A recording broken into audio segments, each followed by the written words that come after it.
कि chemical change.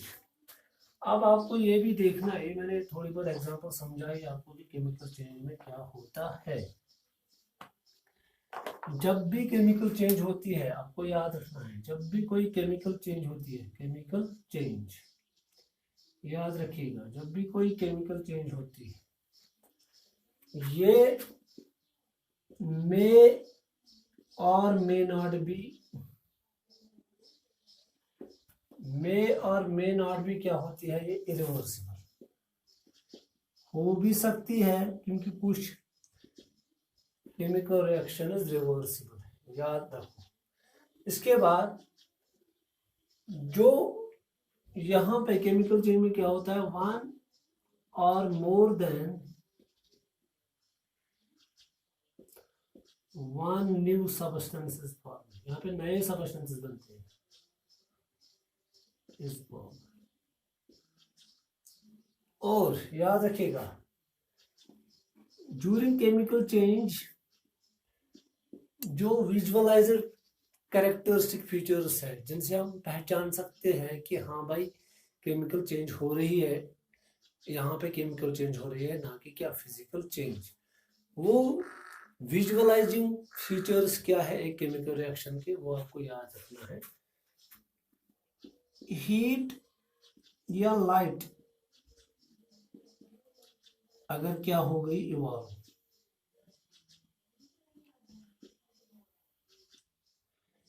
अगर heat पैदा हुई या हीट एब्जॉर्ब हुई, इवॉल्व और एब्जॉर्ब, अगर हीट इवॉल्व या एब्जॉर्ब हुई बड़े पैमाने पे, लार्ज स्केल, तो आप क्या कहोगे, chemical change.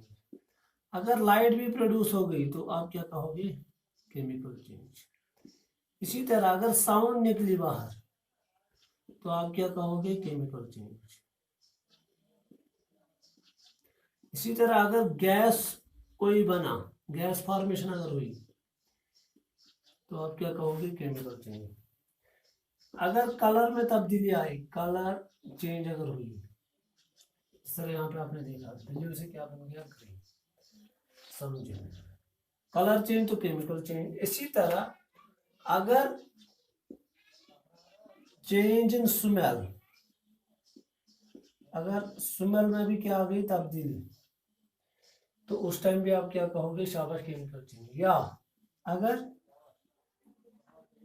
Formation of precipitate हुआ,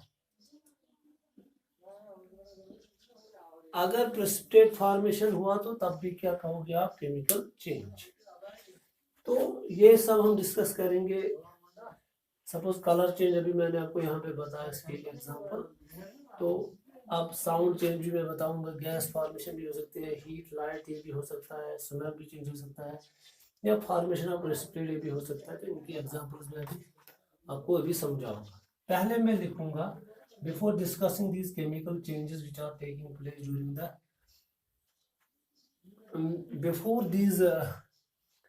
before discussing these visualizing characteristic features that are undergoing during any chemical change, let me discuss here first of all characteristics of chemical change. यहाँ पे मैं बात करूंगा पहले किसकी, केमिकल चेंज की characteristics की, characteristics of chemical change. Chemical change के कैरेक्टरिस्टिक्स की बात हम करेंगे। सबसे पहले क्या होती है, ये it is a permanent change, it is a permanent, is a permanent change. दूसरा, it is 98% irreversible. Chemical changes क्या होती है, 90% इरिवर्सिबल होती है। तो यहाँ पे एनर्जी क्या, शाबाश, एब्जॉर्प्शन और एवोल्यूशन होता है, takes place on large scale, याद रखिएगा। ये भी मैंने बताया ये क्या होते हैं, ये 98% रिवर्सिबल होते हैं। और यहाँ पे क्या होता है, new substances are form, new substances are form, यहाँ पे नए सबस्टेंसेस बनते हैं। और केमिकल कंपोजिशन जो होती है, chemical composition of reacting substances changes, ये आपको याद रखना, क्योंकि पहली वाली एग्जांपल मैंने दी उसमें क्या हो गया, शाबाश, में कलर चेंज हो गया, वो आपने देखा वहां पे। सपोज अब मैं आपको दिखाऊंगा एवोल्यूशन ऑफ गैस। कभी कभार किसी केमिकल चेंज में क्या होता है, एवोल्यूशन ऑफ गैस। सपोज अगर आपने क्या लिया, अगर आपने इस बीकर में क्या लिया, शाबाश, dilute HCl, dilute hydrochloric acid, फिर इसमें क्या डाला, शाबाश, जिंक मेटल, क्या डाला। जब आप यहाँ पे ये रिएक्शन करते हो, जिंक सॉलिड प्लस क्या, HCl, तो इनको क्या कहेंगे, रिएक्टेंट्स। यहाँ पे एक नया चीज वजूद में आता है, ZnCl2, और क्या निकलता है, हाइड्रोजन गैस, क्योंकि ये एक्वस फॉर्म में होता है। जब भी किसी एक्वस फॉर्म में से क्या हो जाएगा, गैस बाहर निकलेगा in the form of bubbles. ये जो गैस है ये इस सॉल्यूशन से बाहर निकलता है इन द फॉर्म ऑफ क्या, बबल्स। और जो वो popping sound like sound produce हो जाता है, एक तो यहाँ पे साउंड भी प्रोड्यूस हो जाती है और एक पे बबलिंग भी हो जाती है। और वो बबलिंग क्या होती है, वो bubbling of gas through the aqueous solution, that is called effervescence, उसको हम क्या बोलते हैं, एफर्विसेंस। तो ये है एग्जांपल किसकी, शाबाश, जिसमें क्या होता है, एवोल्यूशन ऑफ गैस जिसमें होता है, और इसमें साउंड भी प्रोड्यूस हो जाती है, क्योंकि यहाँ पे क्या, शाबाश, H2 gas in the form of popping sound बाहर निकलता है। जब भी किसी सॉल्यूशन या लिक्विड में से गैस इवॉल्व होगा इन द फॉर्म ऑफ क्या, बबल्स, तो उसको हम क्या बोलते हैं, एफर्विसेंस। याद रखिएगा, जब भी किसी सॉल्यूशन या किसी लिक्विड में से गैस इवॉल्व होगा इन द फॉर्म ऑफ क्या, बबल्स, दैट इज कॉल्ड एफर्विसेंस, एफर्विसेंस, इसको हम क्या बोलते हैं, एफर्विसेंस, याद रखिएगा। क्योंकि मैंने आपको बताया यहाँ, इसी तरह अगर आप और एक रिएक्शन लोगे, मिसाल के तौर पर अगर मैं यहाँ पे लूंगा और एक रिएक्शन जहाँ पे क्या हो जाता है, जहाँ पे कार्बन डाइऑक्साइड गैस प्रोड्यूस हो जाता है।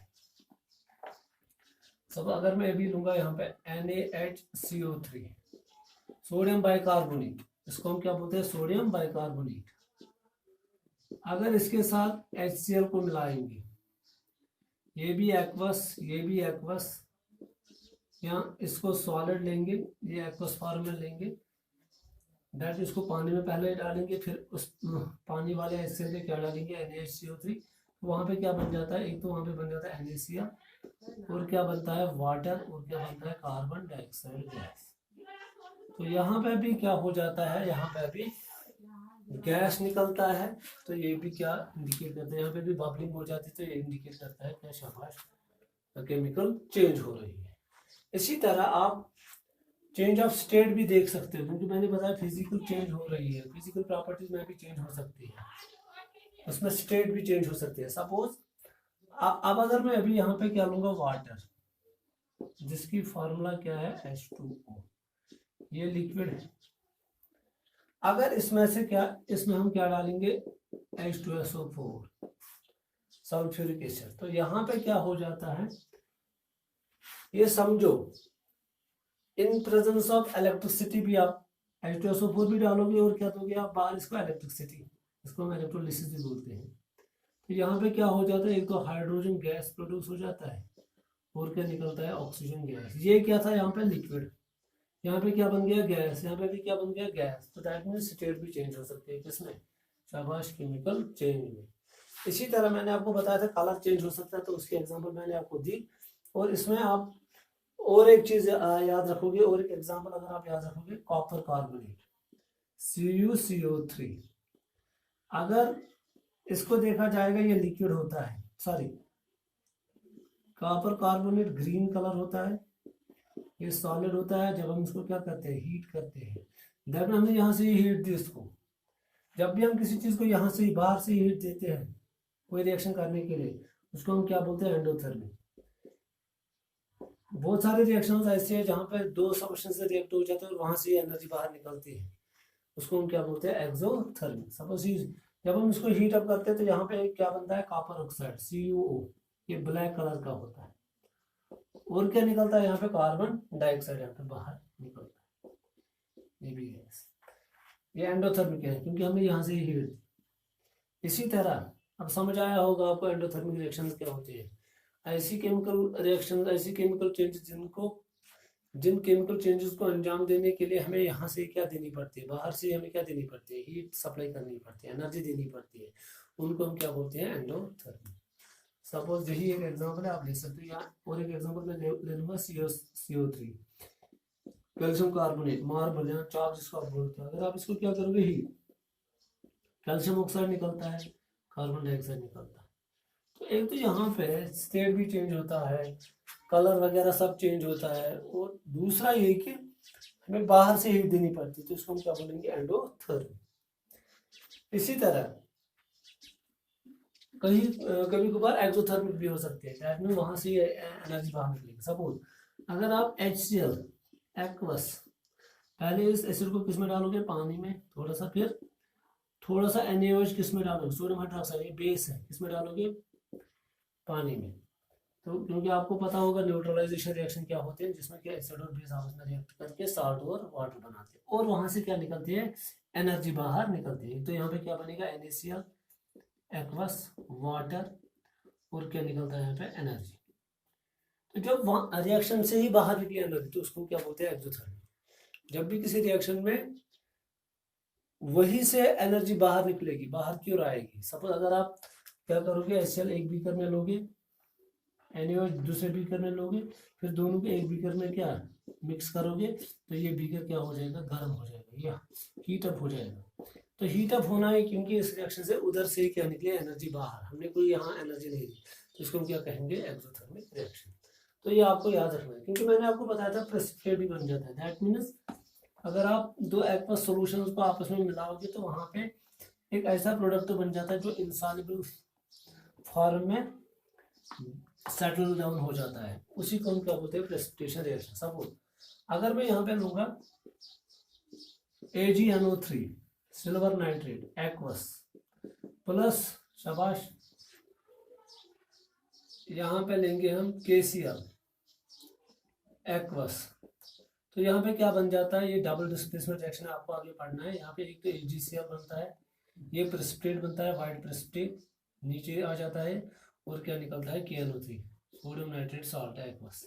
देखो क्या हो जाता है, सपोज आपने इन दोनों को आपस में मिला के एक ही बीकर में क्या किया, मिक्स किया। जब आपने इन दोनों को एक ही बीकर में क्या किया, मिक्स, तो नीचे क्या बन गया, AgCl, ये सॉलिड फॉर्म में नीचे आ गया, और ऊपर क्या रह गया, एक्वस फॉर्म में KNO3। तो जो ही नीचे रह गया ये कौन है, AgCl, ये कैसा होता है, वाइट प्रेसिपिटेट। इसको हम क्या बोलते हैं, शाबाश, इसको हम बोलते हैं फॉर्मेशन ऑफ प्रेसिपिटेट। तो ये आपको यहाँ पे याद रखना है। चेंज ऑफ एनर्जी भी आ गया, जिसमें इसमें एक्सोथर्मिक चेंज भी हो सकती है, एंडोथर्मिक चेंज भी हो सकती है। तो ये सब हमने यहाँ पे डिस्कस किया। अब यहाँ पे हम केमिकल चेंज में जबरदस्त एग्जाम्पल पढ़ने वाले हैं, जिसको हम क्या बोलते हैं, रस्टिंग ऑफ आयरन। वो हम नेक्स्ट लेक्चर में पढ़ेंगे, और वहीं पे हम क्या पढ़ेंगे, वाटर ऑफ क्रिस्टलाइजेशन भी पढ़ेंगे। यहाँ सिंपली क्रिस्टलाइजेशन प्रोसेस भी पढ़ेंगे। Thanks for all.